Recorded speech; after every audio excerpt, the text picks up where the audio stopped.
ये सारी chain stitch है। ये आपने जो कल सिंगल क्रोशिया सीखा था उसको राउंड में बनाया है। स्लिप स्टिच से चेन को जो है, जो यहाँ पर चेन है उसको बांध लिया है। तो इस तरह से जो कल तक आपने सीखा उससे आप ये बना सकते हैं, ये बना सकते हैं। और आज हम जो सीखेंगे वो हाफ डबल क्रोशिया। इसको जो है लोक भाषा में कंगूरा बोलते थे। ये देखिए आप कैसे उभर के आ सकता है अगर इसको अपने तरीके से यूज़ किया जाए। मैं इसको कैसे बनाते हैं मैं इसकी विधि आपको बताती हूँ। ये थोड़ी सी चेन बुन के मैंने रखी है ताकि आपका समय बचे। अब सबसे पहले पहली चेन छोड़ के या दूसरी छोड़ सकते हैं क्योंकि अभी हम सीख रहे हैं। यहाँ पर एक बार वूल को चढ़ाया क्रोशे पर, चेन के अंदर डाला, दूसरा लूप खींचा। अब हमारे ऊपर कितने हो गए, एक पहले से जो था, एक हमने जो क्रोशे के ऊपर डाला और तीसरा जो अभी हमने खींचा। अब हम इन तीनों को एक बार धागा लपेट के एक साथ उतार देंगे। ये हम इन तीनों को एक साथ उतार देंगे। ये है हाफ डबल क्रोशिया। अब ये एक चेन बुन ली, मैं आपको फिर से दिखाती हूँ।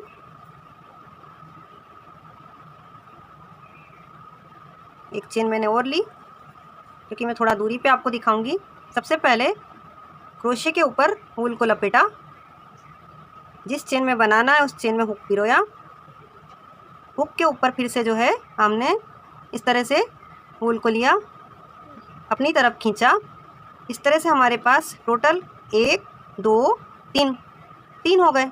अब इन तीनों लूपों को एक साथ इस तरह से एक बार लेकर तीनों को उतार दिया। ये तीनों को एक साथ उतारना ही हाफ डबल क्रोशिया हुआ।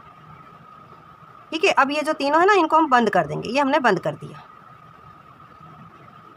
ठीक, इस तरह से हम पूरी लाइन जो है सीख सकते हैं। ये हमने 2 चेन ली, एक बार इसमें लपेटा,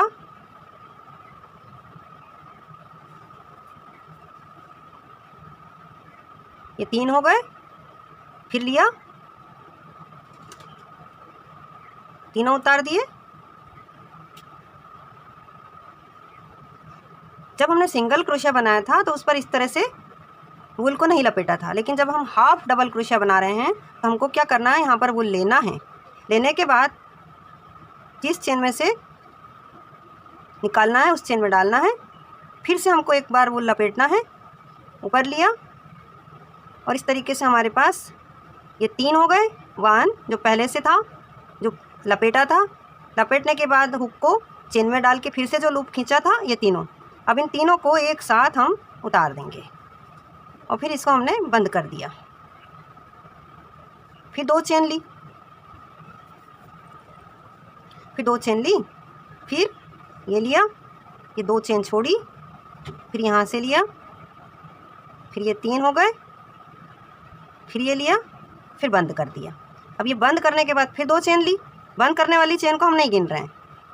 ये हो गई टोटल, आपको 3 दिखेगी, लेकिन हम वो बंद करने वाली के बाद मैंने 1 + 2, तो ये 2 इस तरह से ली। फिर ये एक बार लपेटा, फिर यहाँ से 1 2 3, क्योंकि इतनी लंबाई इक्वल करना है इसलिए हमने उतनी चेन ऊपर ली और यहाँ पर ये डाला, ये खींचा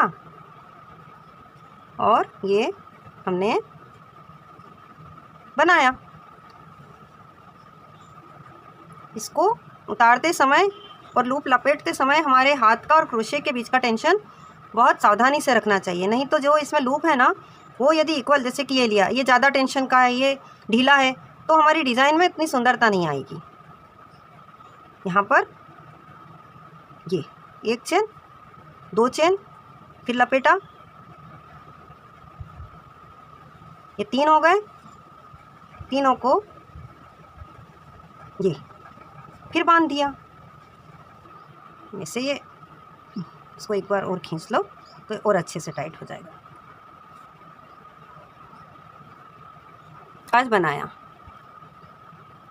वीडियो देखने के लिए आप सभी का धन्यवाद।